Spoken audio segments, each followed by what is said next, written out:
జీ5 app download చేసుకుని పూర్తి ఎపిసోడ్లని ఉచితంగా చూడండి. మాయా, అమ్మ ఏమీ అనలేదు. నేను రూపకి ఎదురొచ్చానంతే. చాలా చీప్గా మాట్లాడింది. నేనే సైలెంట్ అయ్యాను. ఇష్టం వచ్చినట్టుగా తిట్టింది. మమ్మీ వచ్చి భావన అలాగేనా అనేదని ఒక్క మాట అందంతే. నువ్వెవరో నాకు చెప్పడానికని మమ్మీ మీద చేయి చేసుకుంది. మాయా, రూపెందుకో చాలా మారిపోయింది. నువ్వు బాధపడకురా దీపక్. నీ కళ్ల ముందు జరిగింది కాబట్టి నీకు బాధగా అనిపిస్తుంది. నువ్వు లేనప్పుడు కూడా నాతో ఇలాగే ప్రవర్తిస్తుంది. అదంతా నీకు చెప్తే మీ తండ్రి కూతుళ్ల మధ్య దూరం పెంచిందాన్నవుతానని నేను కూడా నోరు మూసుకుంటున్నాను. అక్కా, ఇదే ఆఖరిసారి. ఈ ఇంట్లో ఇక ముందు ఇంకెవ్వరి వల్ల నీకు అవమానం జరగదు. ఇలాంటి సంఘటన మళ్ళీ ఇంకెప్పుడు జరగదు. ఈ రోజు నుంచి తనకైనా ఎవరికైనా సరే నీ మాటే వేదం. నువ్వు చెప్పినట్టు అందరూ వింటారు. నీ మాట కాదని ఎవరు ఏ పని చేయడానికి వీల్లేదు. అందరూ గుర్తుపెట్టుకోండి. సుమా, బావగారు, తప్పు చేసిన వాళ్ళకి శిక్ష తప్పదు. వచ్చి మా అక్క కాళ్ళకి నమస్కారం చేసి క్షమాపణ అడగమని చెప్పు.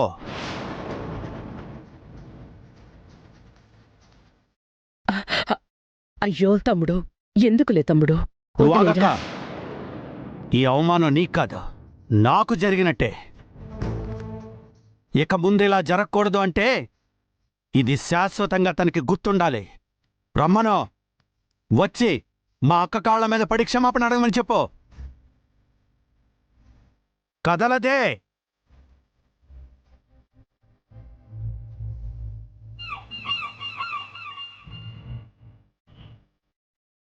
అత్తా, నిజంగా నా చెయ్యి మీ మీద పడటం తప్పే.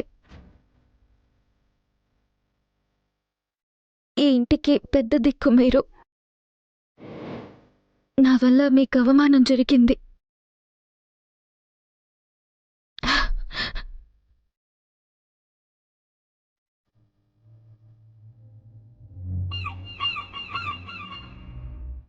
నన్ను క్షమించండి. అయ్యయ్యో, ఏంటి తల్లి ఇది? లేమ్మా, మనలో మనకి క్షమాపణలు ఏంటి? ఊరికే క్షమాపణ చెప్తే సరిపోదు. ఈరోజు తనకి భోజనం పెట్టొద్దు.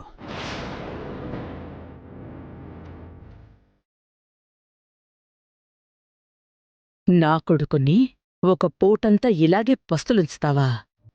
నిన్నీ రోజంతా పస్తులుంచుతానే. తన హద్దులేంటో తనకి తెలుస్తాయి. పెద్దవాళ్లతో ఎలా ఉండాలో తెలుస్తుంది. ఆకలి అహంకారాన్ని చంపేస్తుంది.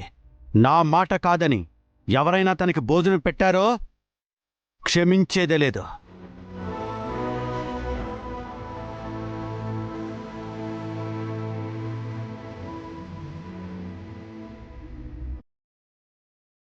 జీ5 యాప్ డౌన్లోడ్ చేసి అన్ని ఎపిసోడ్స్ పూర్తి ఉచితంగా చూడండి.